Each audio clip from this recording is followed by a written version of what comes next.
В прошлом году директор Донецкой общественной организации для детей-инвалидов и их родителей «Дельфины» Ольга Волкова написала письмо в Абхазский союз туризма с просьбой оказать содействие в реабилитации и отдыхе своих подопечных. Позже, при детальном обсуждении того, чем может помочь абхазская сторона, выяснилось, что у детей-паралимпийцев, в частности пловцов, нет возможности для тренировок и сборов. Деток пригласили на чемпионат России в Краснодар. Я так понимаю, по плаванию, именно по плаванию паралимпийскому, да. И деткам нужны сборы, нужны срочно сборы, потому что, насколько я знаю, ребята тренируются на сухую, тренируются в дыхании в тазиках.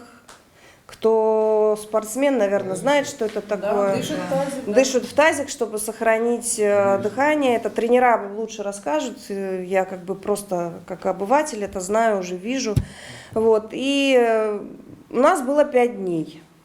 У нас задача 3. У нас стояла задача очень сложная, потому что 28-го я вернулась, а ребятам уже нужно было выезжать, потому что 19-го уже соревнования.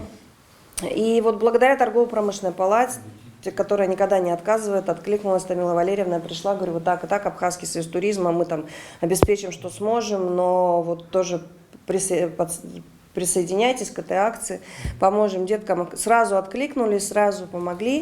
Задача стояла очень сложная. Задача на самом деле для нас тоже сложная, потому что мы знаем все, что у нас электричество отключают, и бассейн не каждый может прогреть, нагреть. Это все сложности инфраструктурные.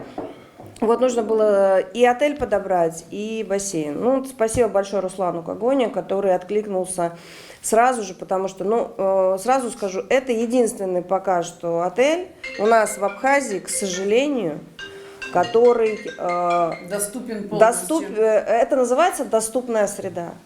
При финансовой поддержке торгово-промышленной палаты 6 детей, 2 тренера и 2 мамы прибыли в Сухум. Ольга Волкова отметила, что руководители ТПП и Абхазского союза туризма предоставили все условия для тренировок и комфортного проживания. На чемпионат России попасть абсолютно непросто, тем более это чемпионаты сильнейших.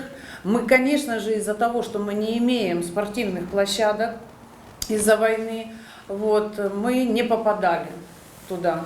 Но у меня очень хорошая с главным тренером, и с председателем Паралимпийского комитета, и со всеми ребятами. Мы знаем друг друга очень давно. У меня с ними хорошие отношения, и они всегда дают нам фору для того, чтобы мы могли попробовать свои силы. А как же их попробовать, если нет воды? Что такое, объясняют, дышать в тазик? Что такое пловец? Пловец – это диафрагма, которая должна открываться. Прежде всего, это дыхание.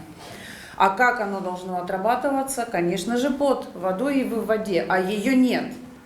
Соответственно, если можно физуху растянуть на резинах и так, то там ты ничего не сделаешь. Наши тренеры, умельцы придумали упражнения, дети дышат реально в тазик, набирается вода, покупается вода, правильнее сказать, выливается, и все, упражнения продумали. Я говорю, Анечка, пожалуйста, мы потом будем возить всех детей. Пожалуйста, мне нужны сборы, мне нужна вода.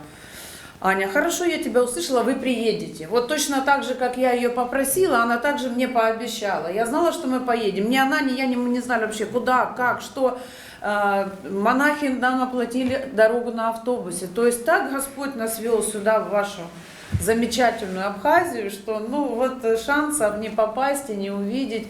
И мы приезжаем сюда, нас встречают на границе Аннушки, у нас там случается проблема, опять же нам идут навстречу, мы проходим границу, приезжаем сюда, я захожу, первое, о чем я думаю, я просто зашла во двор гостиницы, думаю, мне либо кажется, либо здесь абсолютно все на 100% под людей на колясках.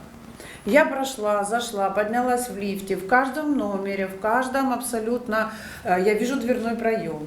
Я знаю, я вижу, как разворачивается коляска, как удобно здесь, Я подошла на следующий день к администратору, скажите, пожалуйста, у вас что-то связано с инвалидностью у хозяев, у строителей?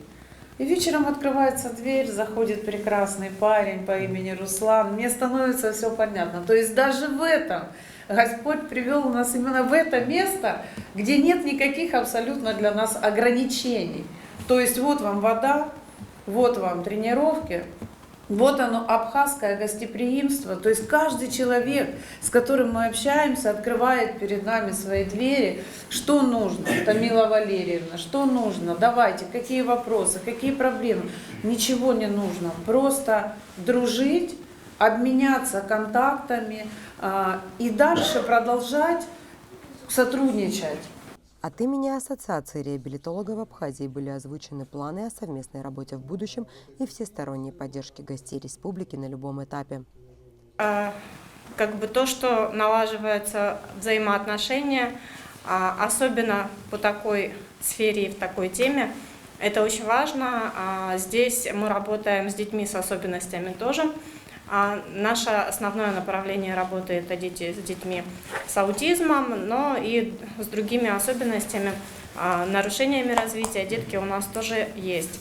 Поэтому я очень рада, что вы приехали. Мне очень приятно смотреть в лица ребят, потому что я понимаю, что дух не сломать, и те достижения, которые у вас есть, показывают именно то, что необыкновенная жажда победы и необыкновенные характеры людей, все в ваших руках. Обмен опытом в сфере развития Паралимпийских игр, работа над доступной средой – это и многое другое планируется делать сообща.